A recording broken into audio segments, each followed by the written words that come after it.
Hello guys, welcome to my YouTube channel. तो guys, कल RRB clerk mains exam हुआ था, तो उसका सेल्फ गिवन एनालिसिस। तो चलिए शुरू करते हैं। सबसे पहले हम इंग्लिश सेक्शन की बात करेंगे।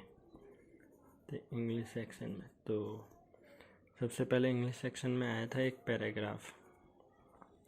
पैराग्राफ में 8 या 10 क्वेश्चन आए थे, मुझे याद नहीं है कितने आए थे, पर जैसे उसमें 3 क्वेश्चन थे वोकैब से। तो मुझे वोकैब के तीनों वर्ड्स तो याद नहीं है, पर जैसे एक वर्ड याद है तो वो मैं आपको बता देता हूँ कि ना, उससे आप आइडिया लगा देना कि किस लेवल की वोकैब आई थी। एक वर्ड आया था इनएविटेबल।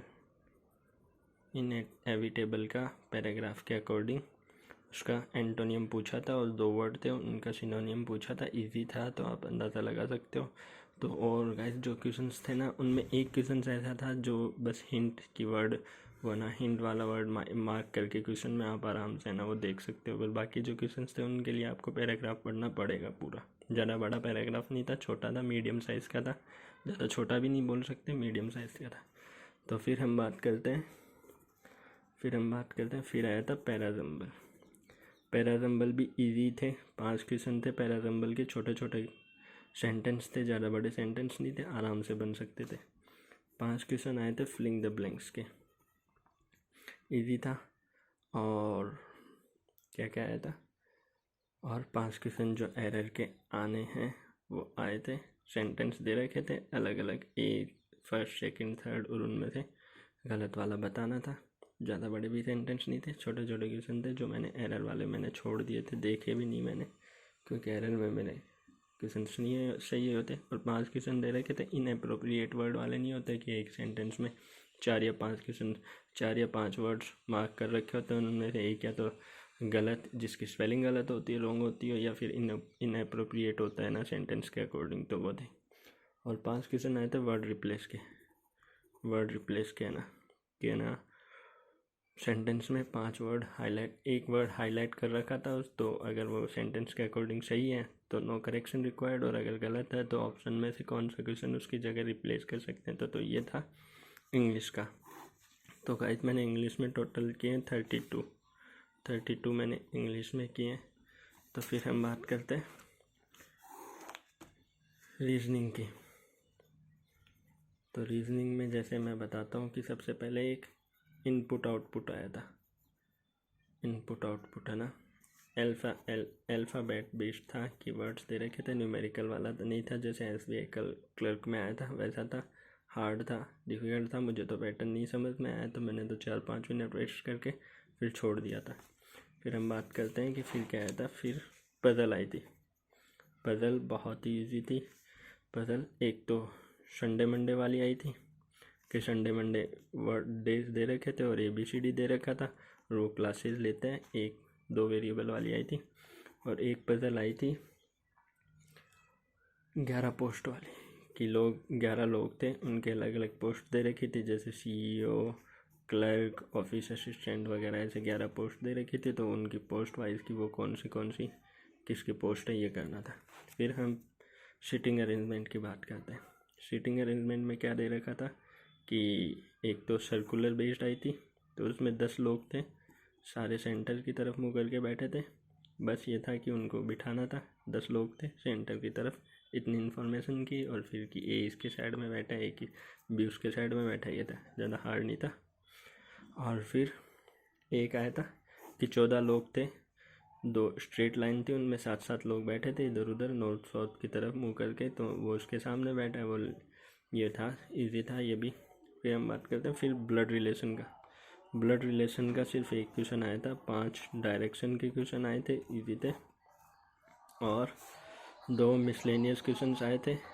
एक तो कि बहुत सारे वर्ड दे रखे थे, उनका ना लेटर की फर्स्ट वर्ड का थर्ड लेटर और सेकंड वर्ड का फोर्थ लेटर ऐसे मिला के कौन सा मीनिंगफुल वर्ड बनता है, ये आया था। और क्या आया था, 2 सिलॉक्स के क्वेश्चन आए थे, सिलोलिज्म के क्वेश्चन आए थे, बस इतना ये था रीजनिंग में। फिर हम बात करते हैं क्वांट की। क्वांट में बता दूं कि नंबर सीरीज नहीं आई थी, क्वाड्रेटिक इक्वेशन आए थे, 5 क्वेश्चन बहुत ही इजी थे। 10 आए थे या 8 आए थे मुझे पता नहीं, मैंने बनाए तो हैं अप्रोक्सीमेशन के, और सिंप्लीफिकेशन के क्वेश्चन। तो ये चीज़ तो बहुत ही एकदम जैसे बोलते हैं ना हलवा लड्डू था। और फिर हम DI की बात करते हैं तो एक आई थी कैसलेट। कैसलेट आपको बता दूं कि कैसी आई थी। 3 कंपनी दे रखी थी ABC। उनमें ना कोई प्रोडक्ट बेच रहे थे वो सब बना। तो किसी की CP दे रखी थी, किसी की MP दे रखी थी, किसी की SP दे रखी थी और टोटल यूनिट दे रखी थी किसी की नहीं दे रखी थी। डाटा मिसिंग था तो वो कैलकुलेट करना था और फिर है ना उसके क्वेश्चन। तो ईजी था ये दोनों, तो बहुत ही ईजी थी। फिर एक DI, एक ये तो बहुत ईजी थी कैसलेट। फिर एक DI आई थी लाइन बेस्ड, लाइन ग्राफ था। उसमें इजी था कि ना सब कुछ दे रखा था, क्वेश्चन भी छोटे थे, तो बहुत ही आराम से होने वाली DI थी ये लाइन ग्राफ। फिर एक DI और थी टेबुलर बेस्ड। किसी कंपनी का डाटा दे रखा था, उसमें 2 तरह के एम्प्लॉय दे रखे थे। कंपनियों का डाटा दे रखा था ABCD 5 कंपनियों का डाटा दे रखा था, उसके टोटल एम्प्लॉय दे रखे थे और 2 तरह के एम्प्लॉय थे। उनमें शायद जो याद नहीं है मेल या फीमेल थे या फिर क्या थे, पर 2 तरह के थे। तो उनके टोटल नंबर दे रखे थे कि टोटल एम्प्लॉय कितने हैं A या B में, और उनका डिफरेंस दे रखा था कि जो 2 तरह के एम्प्लॉय हैं उनके बीच का डिफरेंस। और फिर उसके क्वेश्चंस देखे थे मैंने जो बहुत ही बड़े बड़े थे, 3 या 4 लाइन के क्वेश्चंस थे। तो मेरे को लगा कि ये क्वेश्चन पढ़ने में 20 या 25 सेकंड चले जाएंगे, तो मैंने उस DI को छोड़ा और ये जो कैसलेट और लाइन ग्राफ वाली थी ये बनाई थी, जो बहुत ईजी थे। तो ये और बाकी क्वेश्चन आए थे अर्थमेटिक से जो इजी था। एक 1.5 लाइन के क्वेश्चन थे, आराम से SBA प्री के लेवल के या क्लर्क के लेवल के, मेंस के क्लर्क का तो इस बार थोड़ा लेवल हाई आया था, पर इजी क्वेश्चन थे अर्थमेटिक के होने वाले। अब हम बात करते हैं कंप्यूटर की। कंप्यूटर में 3 या 4 क्वेश्चन तो शॉर्टकट कीज के आए थे ना, जो कि मुझे तो 1 या 2 क्वेश्चन बना के आया हूँ मैं। कंप्यूटर में मैंने 34 किए थे, पता नहीं सही कितने होंगे, पर इजी था कंप्यूटर का पेपर। क्वेश्चन ज़्यादा ऐसे टिपिकल नहीं थे जैसे लोग बोलते हैं कि बहुत डिफ़िकल्ट आने लग गया, पर वैसा नहीं था। कंप्यूटर में भी इजी क्वेश्चन थे। और है ना, जैसे मैं बताता हूँ कि हाँ, एक क्वेश्चन आया था कि जनरेशन की वो बोलते हैं ना, फर्स्ट जनरेशन सेकंड जनरेशन। इसका तो हर बार एक क्वेश्चन आता है कि वो इंटीग्रेटेड सर्किट्स कौन सी जनरेशन में यूज़ होने लग गए थे, तो उसका 3rd जनरेशन आंसर था। ये थे। और पर शॉर्टकट की इसके 3 या 4 क्वेश्चन ज़्यादा ही थे, इतने आए थे। फिर हम बात करते हैं जनरल अवेयरनेस के सेक्शन की। इसका जो हमेशा से होता है कि पता नहीं कहाँ से फैब से भी क्वेश्चन पूछे गए थे। फैब से भी मेरे हिसाब से 3 क्वेश्चन थे फैब से भी। और मुझे तो सितंबर और अक्टूबर का एक भी क्वेश्चन नहीं मिला, पर किसी को मिला है याद है तो बताना। मुझे तो एक भी क्वेश्चन नहीं लगा कि सितंबर या अक्टूबर। मुझे ऐसे लग रहा था कि पेपर 2 महीने पहले ही बना दिया गया था, क्योंकि फैब से भी क्वेश्चन थे। और जैसे मैं करंट अफेयर का बताता हूँ कि करंट अफेयर में जैसे एक तो ATM वाला था कि जो SBI में भी आया था, वैसा ही ATM से रिलेटेड था।